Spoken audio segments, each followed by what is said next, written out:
Hello and welcome back to the Five Factors podcast. We are so glad to have you with us. And this is something that I'm excited to talk with you about, and I know Matt is, so let me bring him in. This is everyone's favorite life-changing coach, Matt Adair. Matt, how are you? I'm great. I appreciate that. I'm not sure as we get closer to football season that everybody would put me in that category because we're about a month away from football getting started, which means the fan of every single team feels very optimistic about their coach and their program, except for Vanderbilt. Shout out to you, 5 Vanderbilt fans out there. There is never any hope for you coming into the football season. But for everybody else, Wow. It's an exciting time of the year. And I'm doing well. I'm a little tired. My kids started school last week, which seems criminal to me. I am old enough to still remember days of yore and yesteryear when we didn't start school until after Labor Day, but not here in Coney County, Georgia. We started school August 1. So we're back to a little bit of a school schedule and rhythm, which means getting up a little bit earlier. So I'm all right. A little tired. You? Those are the mean streets of Coney County. I mean, August 1st. Yeah, no, my kids are not in school yet, so we're still having a good time, having a great summer, having a lot of fun with the kids. One of the things that we have done this year is we took Teresa and I, my wife, we got several of our favorite movies from like when we were in high school and dating and all that stuff. We were not dating in high school. I didn't know my wife in high school. But so revisionist history. She wrote down her favorite movies. I wrote, yeah, exactly right. So I wrote down my favorite movies, and then we just kind of put them in a stack of 3x5 cards. And then we have either the girls or one of the dogs, usually Memphis, the Labrador Retriever, will pick a card out of the deck, and we will watch that movie. And look, man, that has been a blast. That is one of the most fun things we have done as a family. Because some of the movies, not as good as you remember. Yeah, they don't age well. But also seeing them through the eyes of current teenagers has been very enlightening and fun. But usually, more often than not, the kids have absolutely loved them, because we're talking cinematic classics. I've seen a couple of the ones you're throwing out there. I mean, Ferris Bueller, Karate Kid. I mean, those are some, as you said, cinematic classics and masterpieces. Adventures in Babysitting, Spaceballs. Oh, come on. Wow. So Adventures of Babysitting, I mean, we could have an entire episode on Elizabeth Shue. We're just going to pass on by that entire thread at this point. But I do remember, again, we've established my love for pro wrestling, and there wasn't a human being on the planet that couldn't convince me when I saw that movie that the guy playing Thor wasn't Lex Luger, a well-known professional wrestler at the time. It, in fact, is not. I won't take the time to scroll into IMDb and find out who, in fact, played that role, but it was not, in fact, Larry Fall, wrestling name, Lex Luger. It was the same actor who portrayed Doug Masters in Iron Eagle. See, you learn new things every day, and we could have, again, an entire other episode about Iron Eagle, which was the first movie I saw on pay-per-view without my parents' permission. Yes, nothing like strapping a tape deck to your leg and playing a little Queen. That's how you do it. Well, yeah. Yeah. So, hello guys, welcome to the Five Factors podcast, as we basically do reviews of 80s movies. So it's fantastic to have you here. Yes, you're welcome.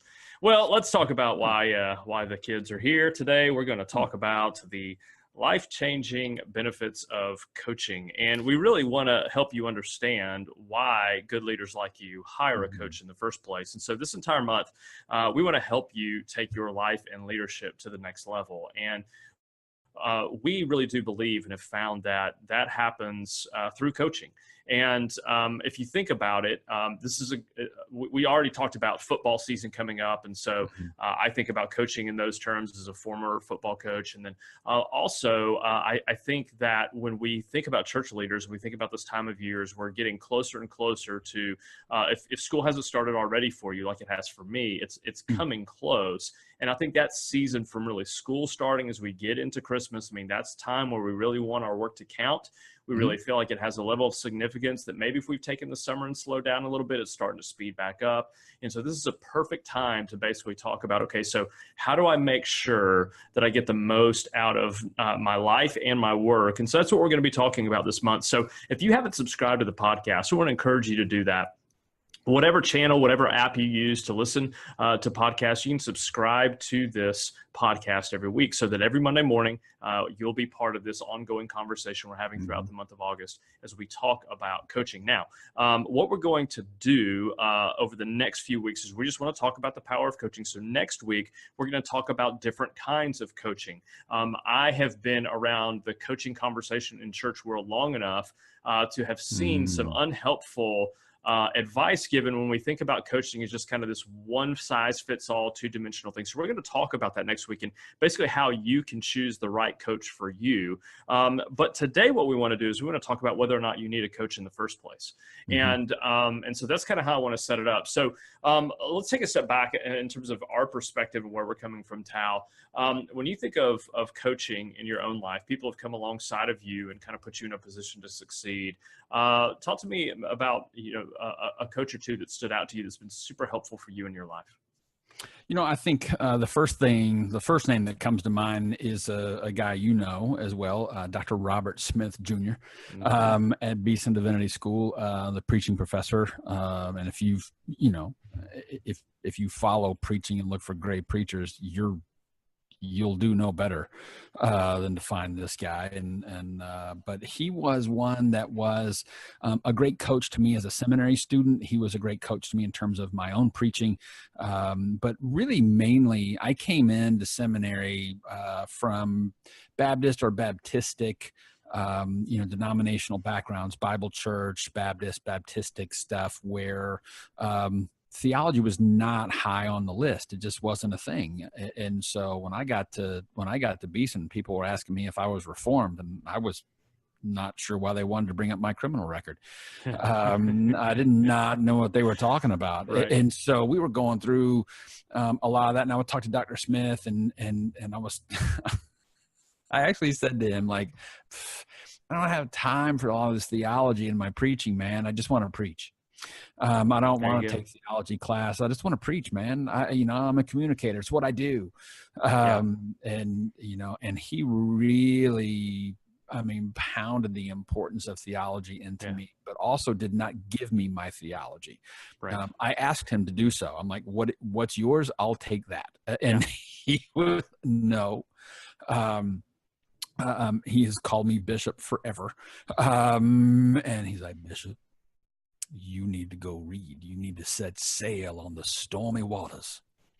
And so I had to, he would give me books to read of just diametrically opposed opinions. It would be like, okay, go read Luther on this, and then go read, it was just amazing, journey. But he really coached me through all of that and gave me a love and appreciation for theology, but also guided me along a journey to find my own. And really only in recent years have we sat down and ever talked about, where he is theologically versus where, I am theologically. He never wanted to tip his hand on that. So really pivotal in my journey. And made me a much better preacher, as a result. But, and he also coached me in preaching. The worst thing I ever had to do as a young preacher in seminary at Beeson Divinity School is he said, I want you to preach a sermon with no gestures and no eye contact. And I said, why in the heck would I do that? And he says, I just want to know if you can do it. Because I was a no-note guy. And he said, I want to see you use a manuscript. Yeah. And I'm like, who does that? Yeah. And he's like, I want to know if you can do it. So I did a sermon with a manuscript. And he called me at home that evening. And he said, Bishop, that was good, but you cheated. I'm like, what are you talking about? I cheated, man. I used the manuscript. I read the manuscript. He said, well, you did, but you were like a hymn leader up there. You knew that song. And then he challenged me for my next sermon to keep my head down, make no eye contact, keep my hands on the pulpit. So I used no hand gestures and simply read a manuscript. Yeah. And I argued like, like a world-class attorney. And why on earth would I do that? And he said, why would I not use the gifts God has given me as a communicator? And he said, what, you mean eye contact and gestures? And I say, yeah, why wouldn't I use those? He said, what if you're preaching in a blind church? And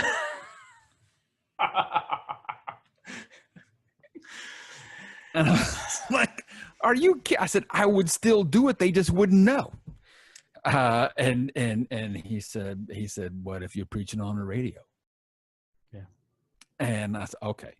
So I went in and I did a sermon, manuscript only, no eye contact, no gestures.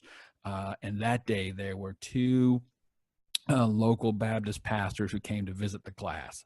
And as soon as the feedback started, he of course asked them for their feedback, and they were pounding me on no eye contact and no gestures. And it didn't matter how many times he told them that I did that only because he asked me to. Yeah. They just wouldn't listen to that. But it was a very powerful experience for me, and he made me work in areas that I was weak. Yeah. And it was very, very powerful. And I think that's what a great coach does. A great coach is challenging and kind of challenges you to work, in areas that you need to improve, as well as building on your strengths. It's all of that. And he embodies, I think, a great coach for me. What about you?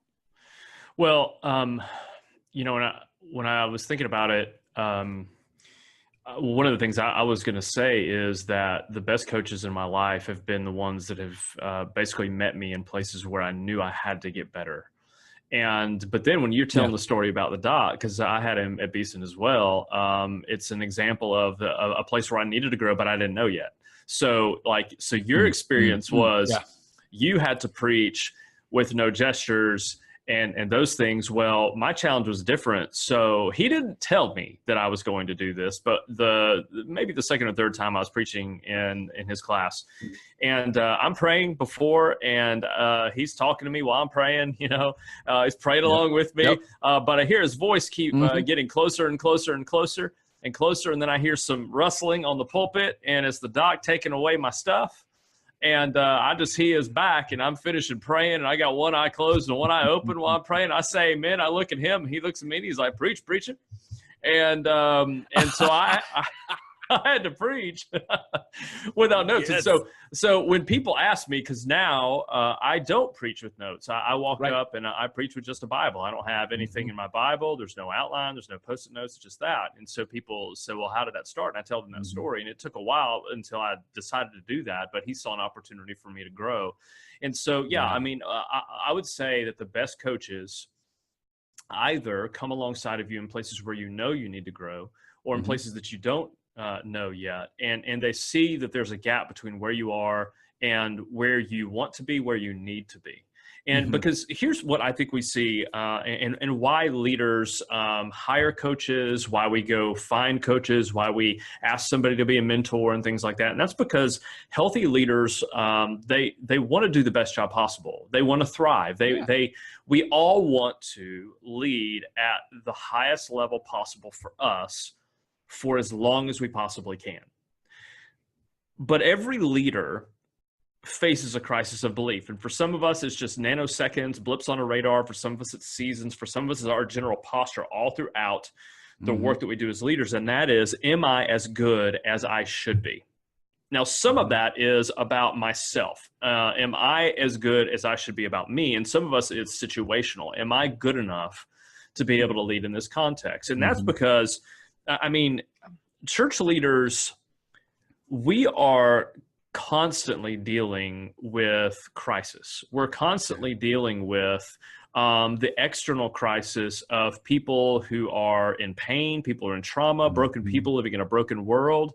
And then we deal with that ourselves because we're dealing with, especially here in 2018 when we're recording this, of the external pressures we have as church leaders and ministers, because back in, again, the days of yore and yesteryear, people had their pastor and that's what they knew.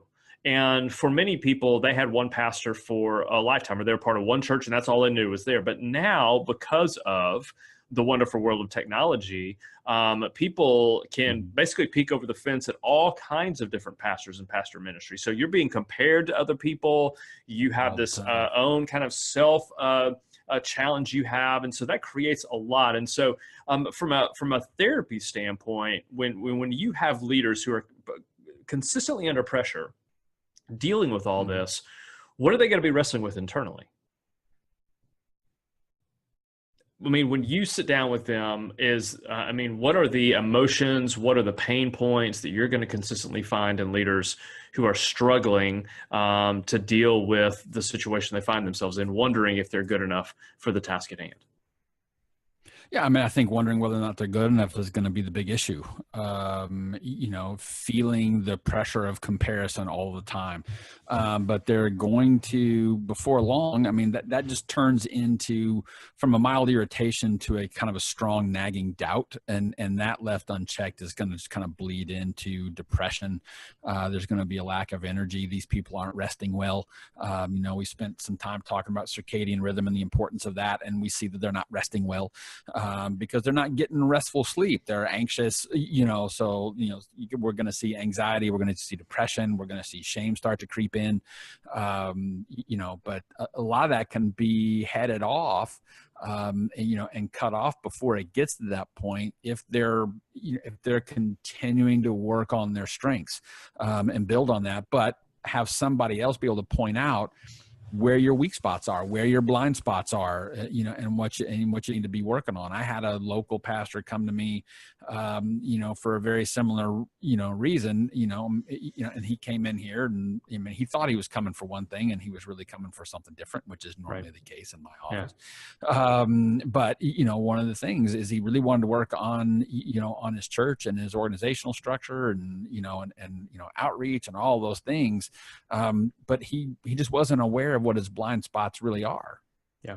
And so that's what we spend a lot of time, kind of pointing out and, giving him some things to go do to work on those, on those blind spots. And I've encouraged him to think about hiring a coach. You don't need a counselor for that. That's a coaching issue. Yeah. Can I do that? Yeah, sure. But, you came to me as a counselor. I may need to shift hats. We need to have that conversation because those are two different things. Yeah. So 30-second version, difference between coaching and counseling. Coaching is really going to be looking more at present and future. Where are you now? Where you want to go? Let me help you do that. Yeah. Counseling, we're going to be looking more at family of origin issues, deeper issues, mental disorders, personality disorders, addiction issues, things like that. We're going to be looking for more of areas of problems and challenges rather than just kind of like life weaknesses or weaknesses as a leader. Yeah. Coaching in our context is going to be far more looking at what are your blind spots and weaknesses as a leader? How can we help you with that? And then what are your strong points and how can we help you build on those? Those are really just like a quick and dirty what the difference is. Yeah, I think that's helpful though, because I think those things can get conflated sometimes, and we'll talk about that, yeah. As we get into some of these episodes this month. But here's what I think both of those have in common. We come to a place in time where we have a sense that, I don't know what to do right now. And quite honestly, I'm not sure I'm going to be able to figure it out based on what I know and what I've experienced at this point in life and leadership. And so then it really comes down to this: as a leader, what are you going to do when you come to that kind of crossroads and you're like, I feel, maybe you feel stuck, or maybe you just kind of feel like you're on the hamster wheel, but you don't have a plan. Like you don't know where to go from here. Well, you can do nothing. You can kind of downshift and just kind of go back to the place that feels comfortable for you. You can try to do it yourself and figure this out. And there are a lot of pastors and church leaders that do that. But I think that a sign of health in a leader is a willingness to ask for help. And I think the reason that good leaders hire coaches is because they know that they need help. And so here's what I thought we could do for kind of the rest of this episode is really talk about how does the right coach help a leader like you? And so here are 5 life-changing benefits that leaders experience from coaching. And so I want to frame this out, and I want to talk a little bit about how I approach these issues as a coach.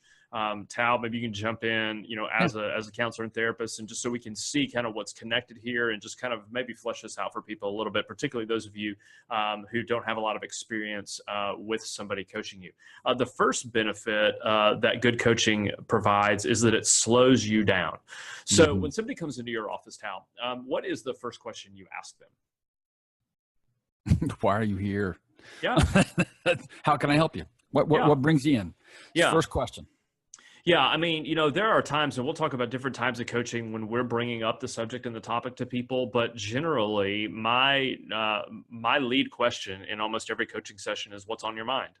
And even if I'm working with somebody and we have a plan of action and things like that, I always know that even if we had that plan that we set up 2 weeks ago, I really want to find what's the kind of the tip of the spear here. And so with all the things that are going on in your life, as busy as things are, just to be able to create space to slow you down and go, hey, what's on your mind? What's preoccupying you right now? And then when we have that conversation and they tell me that, invariably, I'm going to go, okay, well, so what else? Because I don't know if this is true for you in counseling, but that first answer I get is not ever the full answer, and usually even not the most significant answer, right? Right. Yeah. No, I get that all the time. The first thing they say is typically not at all what we're going to end up focused on or working on. Now in my context, when I'm in a counseling position, they don't know me yet. They don't trust me yet. They are coming in with they're trying to say loosely what the big battle is, but they don't trust me enough to say, like, here's the thing. Yeah. I mean, that's pretty typical. So it's going to be kind of a game of me whittling them down to kind of focus them on, okay, so really what you're here for is this. You may not have known that when you came in. Right. But so if you say this is what you're, here's a great one. A married couple comes in and, hey, so how can I help you? What are you here for? One of them, more often than not, in a first marital session is going to say something about the lack of sex. Yeah. All right. Could see that. And it's usually the man. And could see that too. And he really believes that's the problem. Yeah. He really does. I mean, in his world, we're not having enough sex. If I'm having enough sex, everything's golden in my life. But right now we're not. And so it's not. And so would you please fix her? And that'll be cool. And it's going to be a series of questions for me to whittle them down to understanding you don't have really any genuine intimacy in your marriage, and there's no emotional safety, and that's what we need to work on. So very often, most of us really have an idea of what our problem is, and it's usually not right. It's we're not asking the right question, and we need help focusing that. And so counselors do that, and great coaches do that. Yeah, and that's the second benefit. If the first benefit is great coaching slows you down, the second benefit is that great coaching helps you focus. And so as I will spend time in a coaching session talking about all these things, inevitably I'm going to ask some version of the question, okay, so given all that, like, what's the real challenge here for you? And because what that's going to do is it's going to give somebody the space to be able to really drill down into why they feel frustrated, or why they're just experiencing something other than what they want to experience there. And then what I'll do coming behind them is, okay, so if that's the real challenge, what do you want? Trying to get out of just that general sense of frustration or anger or whatever, some negative emotion that's going to be connected to this thing that we've just identified, that's the real challenge, and then trying to help them articulate what do they want, which I can imagine in a counseling session is absolutely critical and necessary as you begin trying to help them not only clarify what's there, but to begin to be able to make progress towards a healthier future. Yeah. What do you want is the magic question. I mean, and we ask it a number of ways. One of those is, okay, so you've defined what you think the problem is in your world right now. So if I could wave a magic Jesus wand over your entire issue, how would it look? If everything were fixed, what would it look like? And that's another way at getting, what is it that you want? Because that's what they're going to answer. They're going to tell you what it is they want. And that may or may not be, what they really want, and so when you're getting to that, you're getting a sharper tip on the spear, and that's helpful. Yeah. So what we're basically trying to help you see, at least initially, is that when you need help, great coaching is going to come alongside of you, and it's going to help you slow down. It's going to help you focus. Those are the first two benefits. And the third benefit, it's going to lock out shame. I don't think church leaders are alone in this, but church leaders struggle in asking for help because we're usually the ones that people are coming to seeking help. And so when somebody articulates what they want, then I will tend to then, and not before then, ask the question, how can I help? I had this guy who was a mentor of sorts, and I found myself wanting to try to get time with him less and less often because inevitably we would sit down and the first thing out of his mouth would be, how can I help you? Which I don't think it was. I think he was genuine. I think he meant it. I think he wanted to, but his sequencing was off. Like I needed to have space to kind of talk about this because I didn't like. I mean, that just felt. It just was unsettling, and so to me, to be able to lock out the shame of going, hey. I feel bad about the fact that I need help. Like, shouldn't I have this figured out? Shouldn't I be better than this? And so I think a good coach kind of locks that out and basically puts the burden on and not forcing you to ask for help, but they basically bring you to that point where the words are practically coming out of your mouth, but they're still coming alongside and going, okay, so how can I help you here right now? Yeah, I mean, I think a great coach is, and a great counselor is, there's an agreed upon agenda and agreed upon direction, and that comes from questions 1 and 2, right? I mean, we're whittling that down, and then so when there's an agreed upon destination, okay, so how do I help you get there? And so. I mean, that's very freeing that someone is helping you whittle down to really kind of what the finite point is. Here's the pain point. Here's what I need to do to get out of that. Here's what it's going to look like if I get out of that. Okay, well, great. Yeah, I agree with you. I think that would be awesome. There's an empathetic connection there, and there's hey, I'm here to help you. So I'm not standing on the outside of your problem going, geez, well, that sucks. I'm down there with you and going, okay, so how can I help you get out of this? Yeah. I've helped a lot of people. And so that's the other thing that, you bring as a great coach is saying, I see that we see this a lot. A lot of people do this. This is not an uncommon challenge because I think most of us, when we're in those deep, dark places, figure we're the only ones who have ever been there. Yeah. And that becomes very shaming, very, very quickly. And so more we're like, hey, yeah, there's a way out of this and I can help you because I've been here. It locks out shame and it's very, very helpful. Yeah, and I think we need it. I mean, again, I think that one of the ways the enemy works on us as church leaders is making us feel like every other church is thriving and every other ministry is just blowing up, but not ours. And so I think the fact that we are even willing to ask for help is a significant measure of God's grace. And I think having people come alongside of you and help you is one too. Yeah, and I think too with, as pastors, very often the leaders in our church are more of the business leader people, very often, right? And so there's this, a lot of pastors that I know feel inferior to their top business guys that are in their community and women, business women that are there and strong leaders. And they feel like, oh man, I'm not as good a leader as they are, and get intimidated in meetings, with them. But this is the great thing about where corporate America is right now is corporate America is throwing piles of money at coaching, for their top leaders. They're getting, so it's very in vogue for them to say, I have an executive coach. And, it's very popular for them to say, and it's kind of a status plate now for them to be able to, oh yeah, I'm meeting with my coach. So that's great in that, as you face your church budget, as you're looking at that, trust me, your top business leaders see the value in coaching because most of them have coaches and they're going to be very supportive of you having one. Yeah.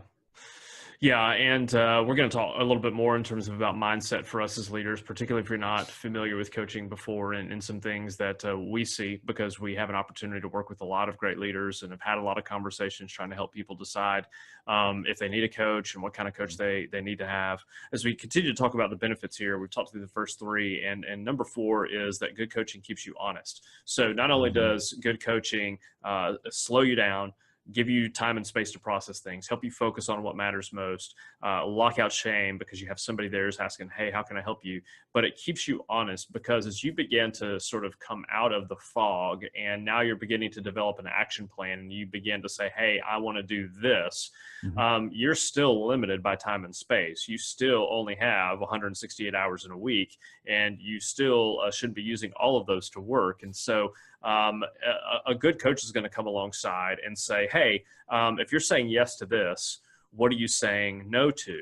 And one of the things that ties into is the fifth benefit, which is good coaching helps you play the long game. That we're not trying to just snap our fingers and in the course of days, if not weeks, just change everything. That we're basically going to take the slow road here. And so we're going to talk about, okay, out of everything that we just said in a 45 minutes of a 1 hour session, like what has been most useful here? Let's really clarify this. And then let's just focus between now and next time on doing the next right thing. And so what I find so often for our clients is that we're having to slow them down and focus and teach them to be okay with the process and care more about the process than the eventual goal and outcome that they're going after. And if they'll just follow a very simple plan and go step by step by step, then they'll get there. But that's what I think good coaching does, is that we're the ones who kind of slow clients down and help them play the long game. Yeah, because when they're coming in, they're usually coming in out of a major pain point because it's gone too far. The first time we're going to get to see them, it's gone too far, and so there's a lot of chaos by definition, in their world, and so there's something very comforting about having someone help you slow down. Yeah. Because when we're in that chaotic place, we think everything in our life is terrible. Yeah. And when someone has the gift and ability, a great coach can slow you down, bring clarity and focus to you. You start to see like, oh, okay, it's not everything. It's these couple of things, or it's this one thing, and now I can help build a plan to move out of that, and with that plan comes great prioritization. So now you have a clarity of focus, and it's really helpful, and it's usually a longer term game. It's not just all right, we'll fix this and then you're good.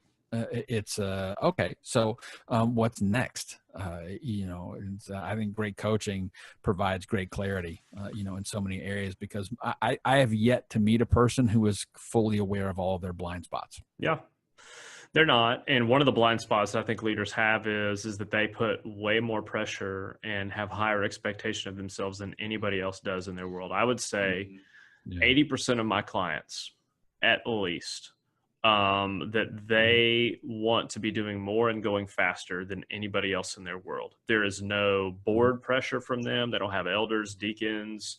They don't have anybody within the organization pressing on them to quote unquote get better or go faster. Their spouse isn't giving that to them. Their kids aren't giving that to them. They're creating that. And so the relationship really does allow us to come alongside of them and help them find a different pace that will actually help them thrive and get where they want to go, and to be able to lead longer and to be able to lead better. And so that's kind of what we're after. So here's really the secret that we're talking about as we talk about all these benefits, is that every leader needs help. Okay. That includes you. Every single leader needs help, but healthy leaders are the ones who ask for help. And so it is not a sign of weakness, and you're not a unicorn. You're going to need other people to come alongside of you and help you be everything that God created you to be.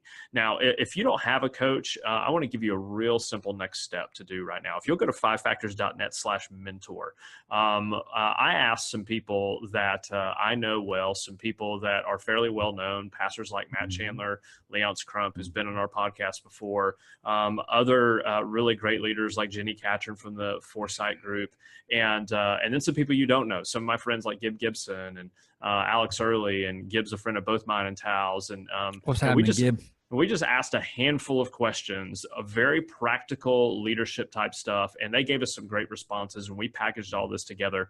And if you go to fivefactors.net/mentor, you basically are going to get mentoring help from 8 fantastic leaders, and they're going to give you very sound, practical advice that you can take action on right now. So I think that's a great way for you to get coaching right now, would be to go to fivefactors.net/mentor. And if you do have a coach, you're probably doing this, but just in case you haven't done it in a while, would you just, maybe hit pause right now and text your coach and just say, hey, thank you so much for your willingness to help me. And for, here are just some of the ways in which you've helped me.